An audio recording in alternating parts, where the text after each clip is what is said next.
Our teacher collapsed mid-sentence and gasped, "One of you poisoned my coffee." My best friend started laughing. Mr. Holloway was explaining the Treaty of Versailles when his face went white. Mid-word, mid-gesture. His hand froze, pointing at the map of post-WWI Europe, and his eyes went wide like he'd just remembered something terrible. Then he grabbed his throat. The coffee mug hit the floor and shattered, brown liquid spreading across the tile like blood. He staggered backward into his desk, knocking papers everywhere. We all froze. 23 seniors watching our AP history teacher gasp for air. His face was turning red now, veins bulging in his neck. He tried to speak, but only a wheeze came out. Then he managed it, barely above a whisper but loud enough for the front row to hear. "One of you poisoned my coffee." That's when my best friend Jordan started laughing. Not nervous laughter, not shocked laughter. Real, genuine amusement, like someone had just told the funniest joke he'd ever heard. I turned to stare at him and he was grinning, actually grinning, while Mr. Holloway collapsed onto his knees. Jordan caught my eye and winked. Actually winked. What the hell? Everyone else was screaming now. Chairs scraping, people rushing forward. Megan Chen was on her phone calling 911. But Jordan just sat there laughing, watching Mr. Holloway convulse on the floor like it was entertainment. I grabbed Jordan's arm. "What the fuck is wrong with you?" He pulled away, still smiling. "Relax, Carter, just wait, you'll see." See what? Our teacher was dying. Mr. Holloway's movements were getting weaker. His eyes rolled back. Foam appeared at the corners of his mouth. 3 students were trying to help him, but nobody knew what to do. Someone was doing chest compressions wrong. Someone else was crying. The classroom door burst open, and Principal Vasquez ran in with the school nurse right behind her. They pushed students aside, and the nurse immediately checked Mr. Holloway's pulse, his breathing, his pupils. She barked orders. "Call 911 again. Tell them we need an ambulance now. Possible poisoning. Male, age 56, unconscious, breathing shallow." Principal Vasquez was on her radio, calling for security, for backup, for help. Her voice was shaking. I looked back at Jordan. He'd stopped laughing, but the smile was still there. Smaller now, more satisfied, like he was watching a plan unfold exactly as intended. "Jordan, what did you do?" He leaned closer and whispered, "I didn't do anything, but someone did, and this is going to be beautiful." Beautiful? Our teacher was dying, and Jordan thought it was beautiful? Paramedics arrived 6 minutes later. They worked on Mr. Holloway with practiced efficiency. IV lines, oxygen mask, questions nobody could answer. What did he ingest? When?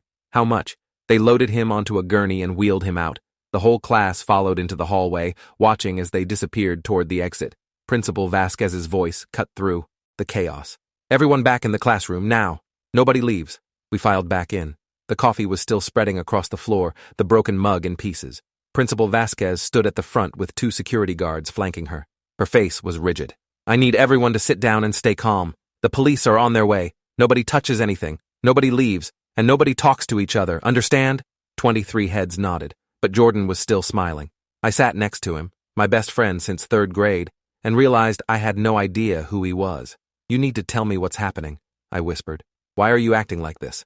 He didn't answer, just stared at the front of the room where Mr. Holloway had been standing minutes ago. His expression was distant now, almost dreamy, like he was remembering something pleasant. Police arrived 10 minutes later. 3 uniformed officers and a detective in a gray suit. Detective Ramirez. She was short, stocky, with sharp eyes that scanned the room like she was cataloging every detail. She spoke with Principal Vasquez in low tones, while the officers positioned themselves at the doors. Then Detective Ramirez addressed the class. "My name is Detective Laura Ramirez. Your teacher has been transported to County General Hospital. His condition is critical. We have reason to believe he was poisoned. This is now a criminal investigation." The word poisoned hung in the air. Someone sobbed. Detective Ramirez continued. "Nobody leaves this room until we've taken statements from each of you. We need to know who had access to Mr. Holloway's coffee, who saw him drinking it, who was near his desk this morning, everything you remember, no matter how small." She paused. "And if anyone knows anything about how poison got into that coffee, now would be the time to speak up. Because attempted murder is a serious crime, and if Mr. Holloway dies, it becomes murder." Jordan's smile finally disappeared, but his eyes were still bright, excited, like this was the most interesting thing that had ever happened to him. They took us one by one to the library for questioning. I was number 7, sat across from Detective Ramirez in a small study room with an officer taking notes. She asked the standard questions. When did I arrive at school? Did I see anything unusual? Was I near Mr. Holloway's desk? Did I see anyone else near his desk? I answered honestly. Got to school at 7:30. Went straight to the gym for morning basketball practice. Didn't see Mr. Holloway until class started at 9. Never went near his desk. Saw nothing unusual. Detective Ramirez studied my face. What about Jordan Patel, your friend? Tell me about him. What do you want to know? His behavior during the incident. Multiple students reported he was laughing. Can you explain that? I didn't know how to explain it. Jordan has a weird sense of humor sometimes. Maybe it was shock. People respond to trauma differently, right? Does Jordan have any issues with Mr. Holloway? I hesitated. That hesitation told her everything. Carter, if you know something, you need to tell me. A man's life is at stake. Jordan failed Mr. Holloway's class last semester. Had to retake it. It cost him his valedictorian ranking. He was pretty upset about it.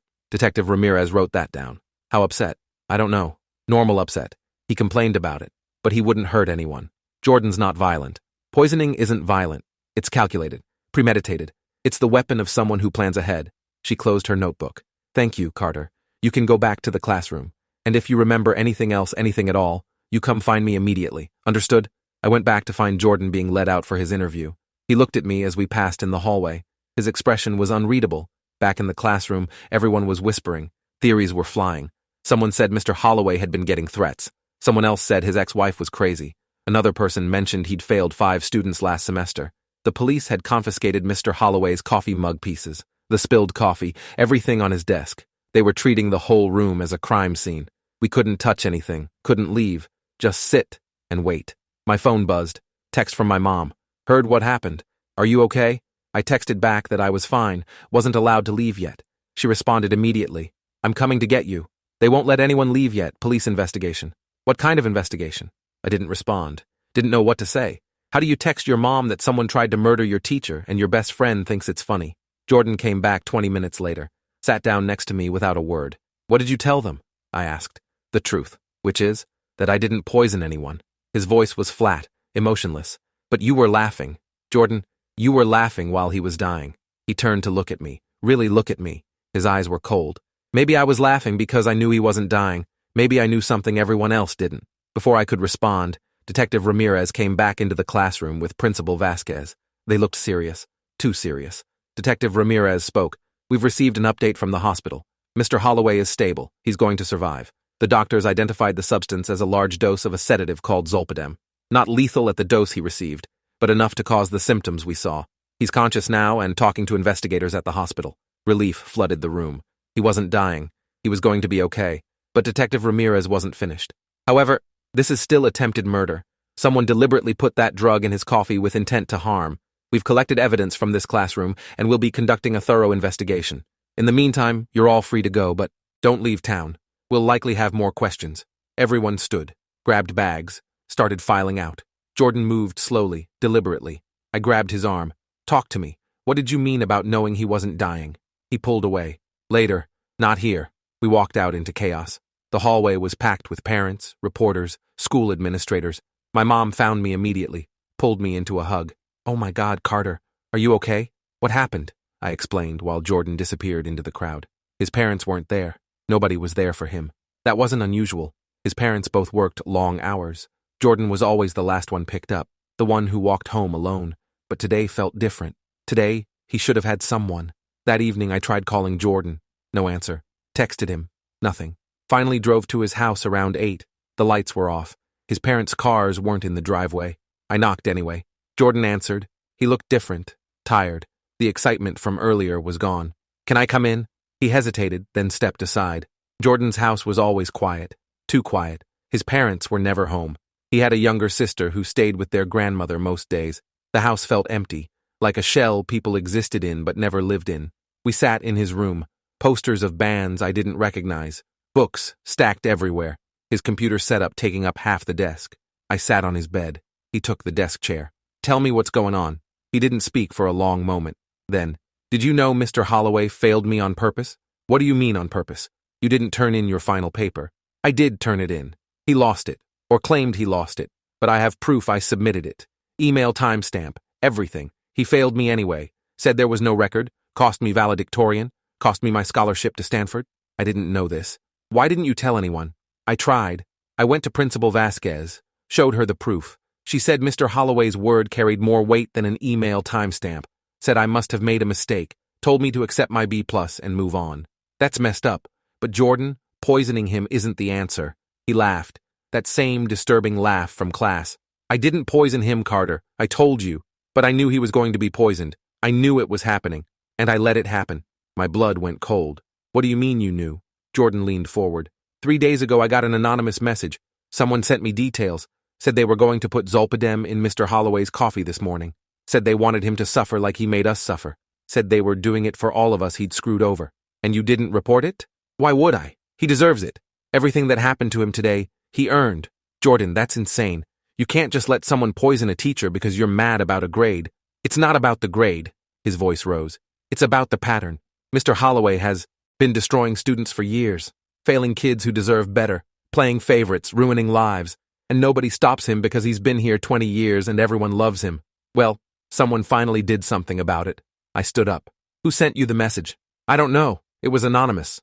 Show me. He pulled out his phone, opened his messages, scrolled back 3 days. There it was. Unknown number. Mr. Holloway will get what he deserves Friday morning.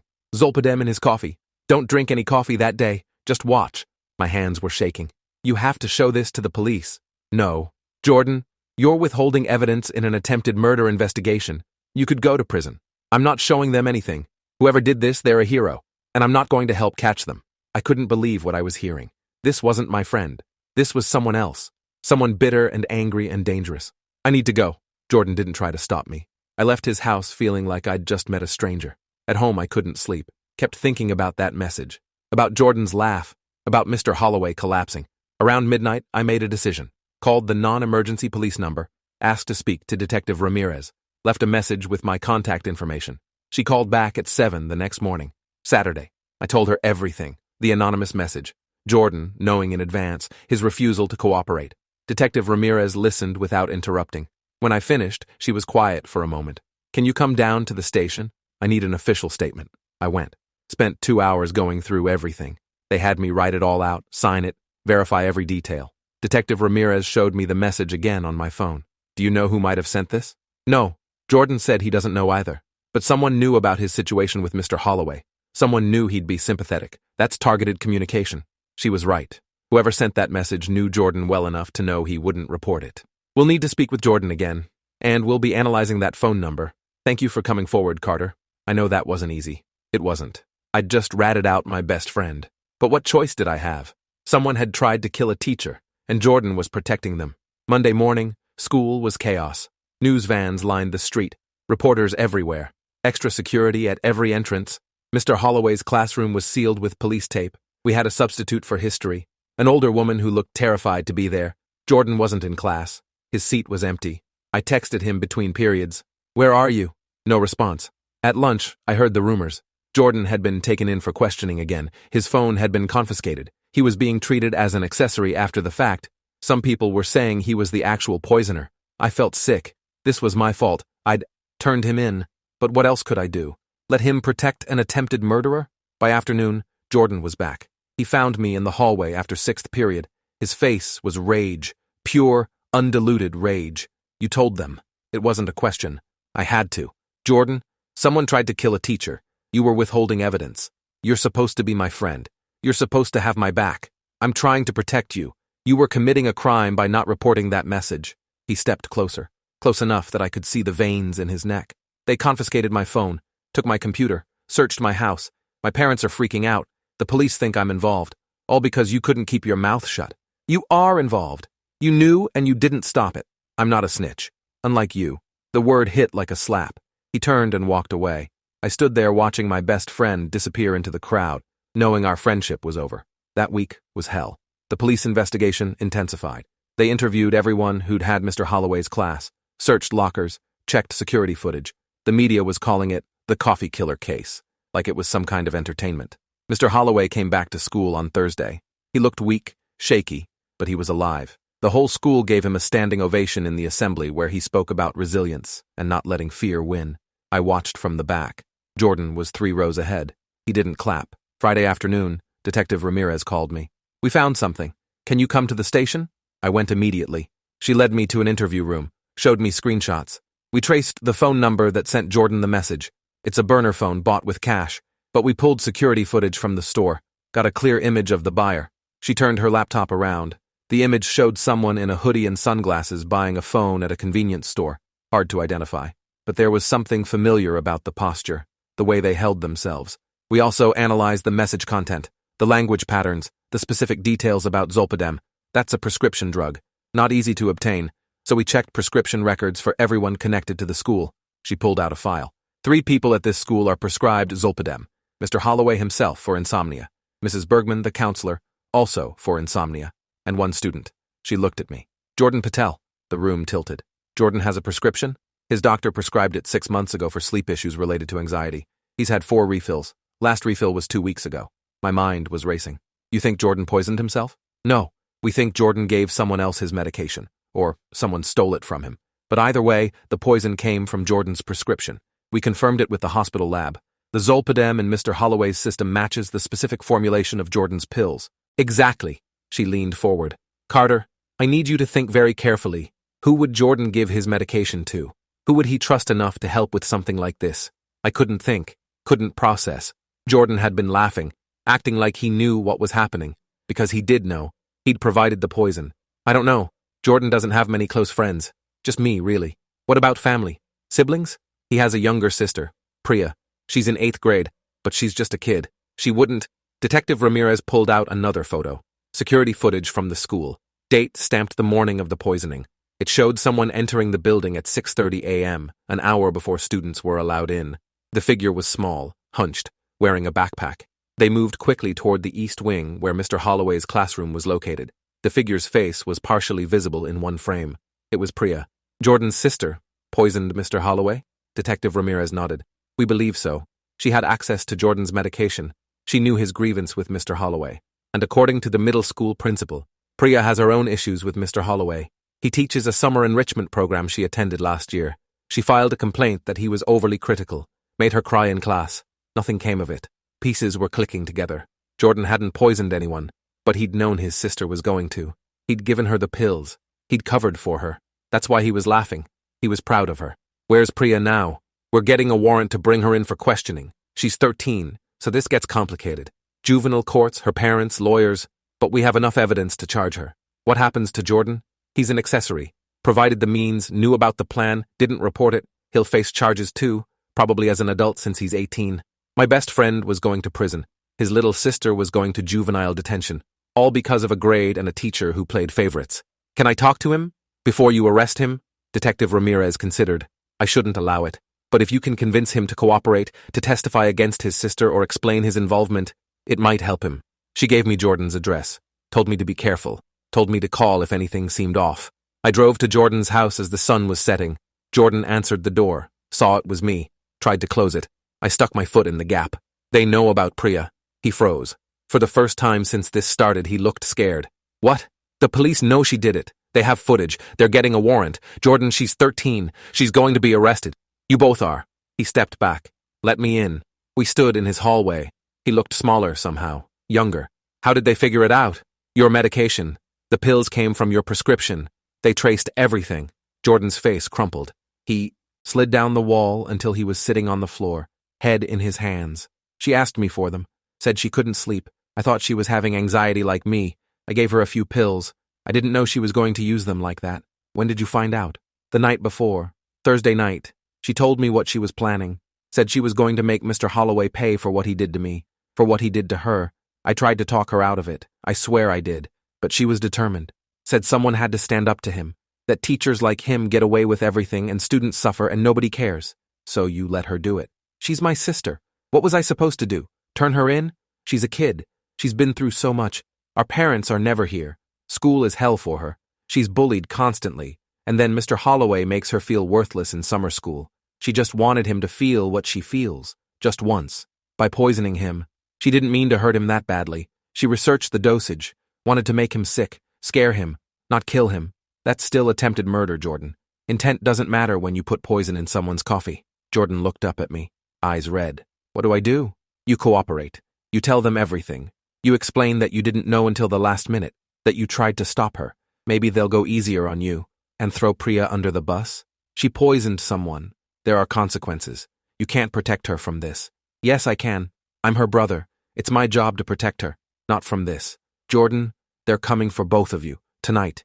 You have maybe an hour before they show up with warrants. Use that time to convince Priya to turn herself in, to tell the truth, to take responsibility. That's the only way this ends with any kind of mercy. Jordan stood up. She's upstairs. Been in her room all day. I think she knows they're coming. We went upstairs. Jordan knocked on Priya's door. It's me. Can I come in? No answer. He opened it anyway. Priya was sitting on her bed. Small. 13 years old with braces and a Minecraft t-shirt. She looked like a kid. But when she saw me, her expression hardened. Why is he here? Carter knows. The police know. It's over, Priya. She didn't cry. Didn't panic. Just nodded. I figured they'd figure it out eventually. Did Mr. Holloway die? No, I said. He survived. He's back at school. Good. I didn't want to kill him. Just wanted him to be scared. To know what it feels like. Why? I asked. What did he do to you? Priya looked at Jordan. He nodded. Permission to speak. She turned back to me. Last summer, I took his enrichment class, American history. I was excited. I love history. But from day one, he singled me out, made fun of my questions, called on me when I didn't have my hand up, corrected everything I said even when I was right, made me feel stupid. Other students noticed, started making fun of me too, following his lead. By week 2, I was crying before every class. My mom called the school. They did nothing, said Mr. Holloway had high standards, that I needed to learn to handle criticism. But it wasn't criticism. It was cruelty. She wiped her eyes, not crying, just tired.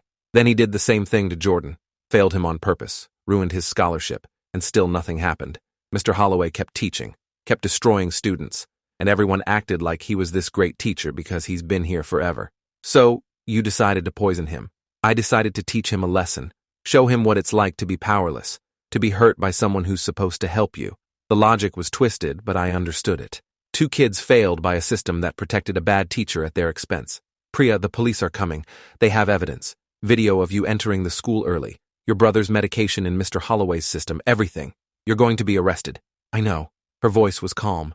Too calm. Do you understand what that means? Juvenile detention. A record. Your life is going to be very difficult. My life is already difficult. At least I did something. At least I stood up. Jordan sat next to her. We need to call a lawyer. Tell them you're turning yourself in. Cooperate. Maybe we can work something out. I'm not going to say I'm sorry, because I'm not. You don't have to be sorry, but you have to be smart. This is serious, Priya. Really serious. She looked at her brother, finally showing emotion. Fear creeping into her eyes. Are you in trouble too? Yeah, I am. Because of me? Because I helped you. Because I didn't stop you. But that's on me, not you.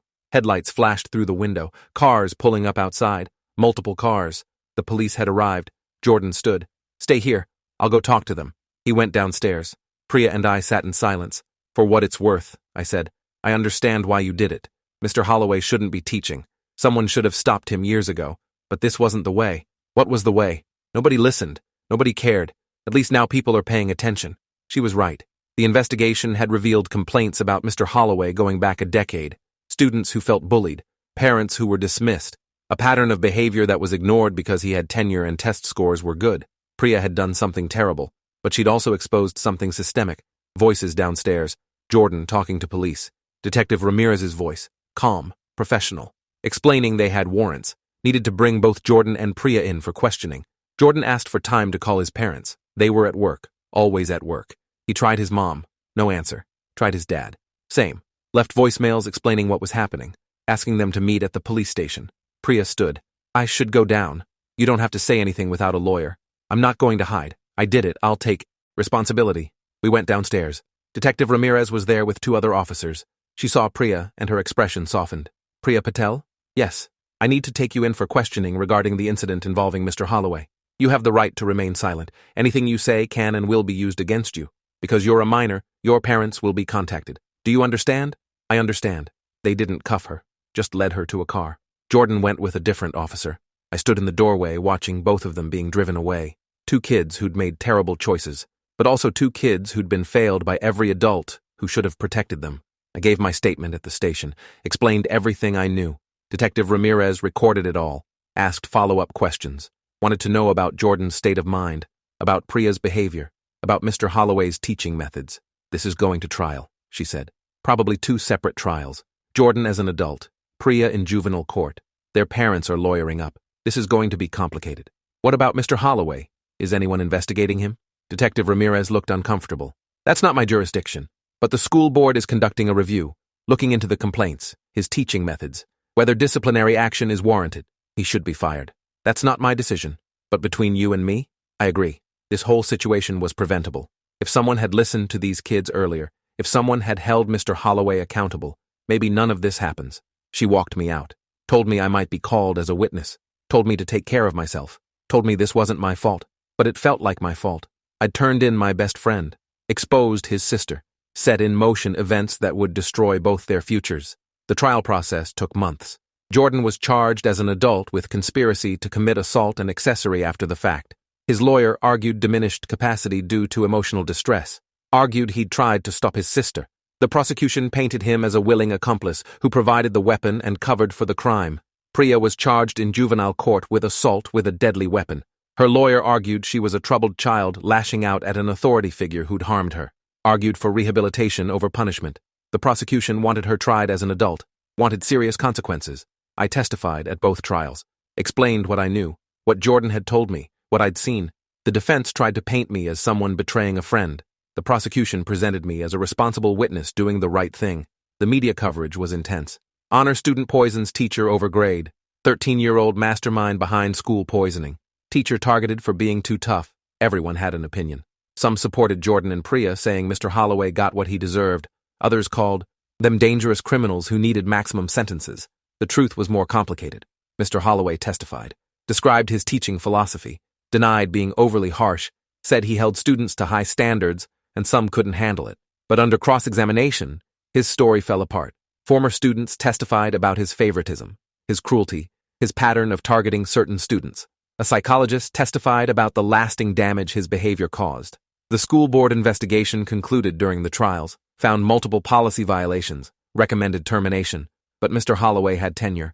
The teachers' union fought. A settlement was reached. Mr. Holloway would retire early with full benefits. He'd never teach again, but he'd face no real consequences. Jordan's trial concluded first, guilty on both counts. The judge considered his age, his clean record, the circumstances. Sentenced him to 3 years in prison with possibility of parole after 18 months. He was led away in handcuffs. I watched from the gallery. His parents were there, finally, both looking devastated.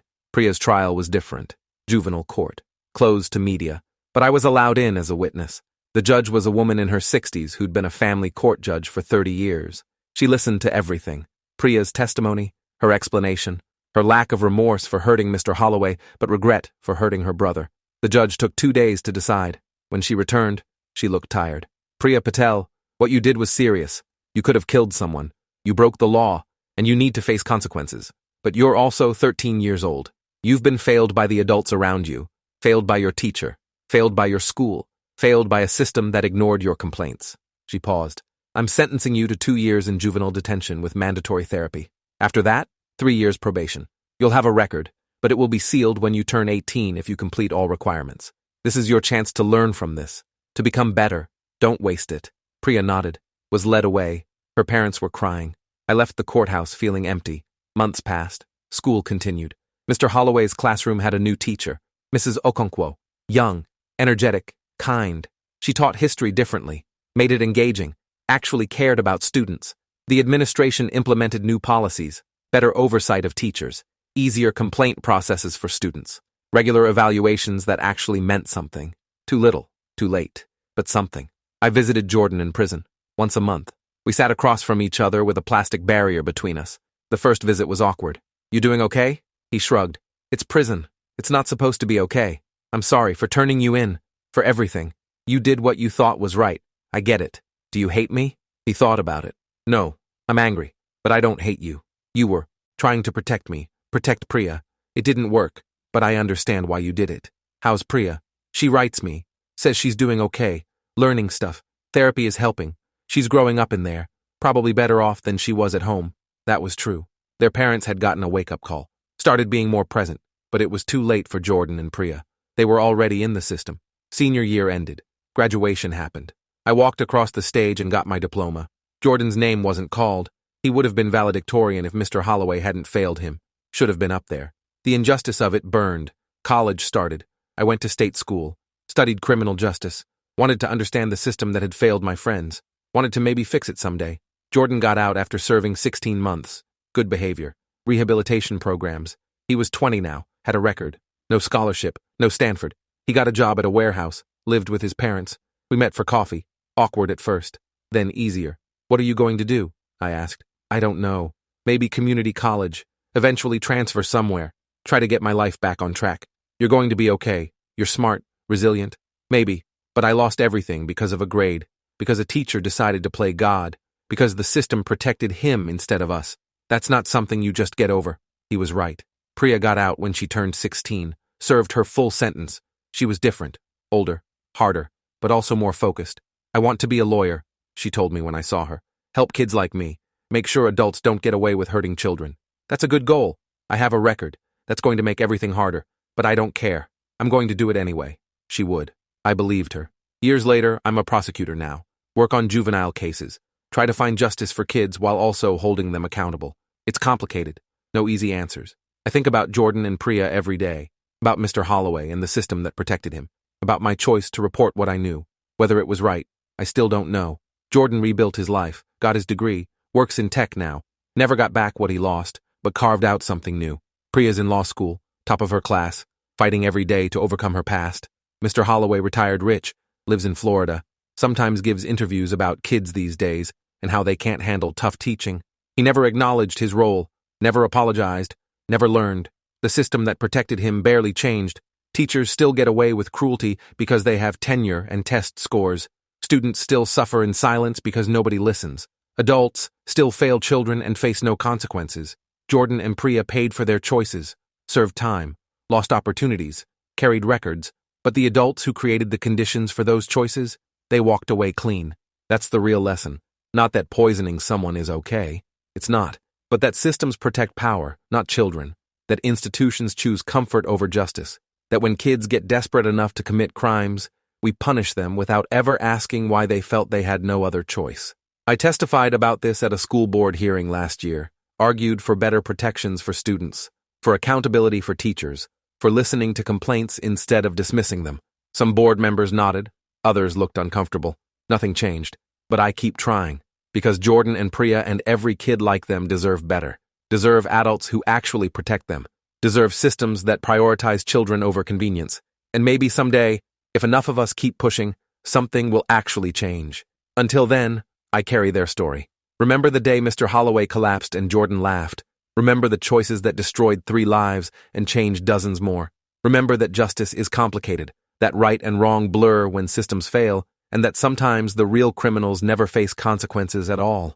That's what I learned from the coffee killer case. Not about poison or trials or friendship, but about power and who has it, and what happens when those without it decide they've had enough. Thanks for watching till the end.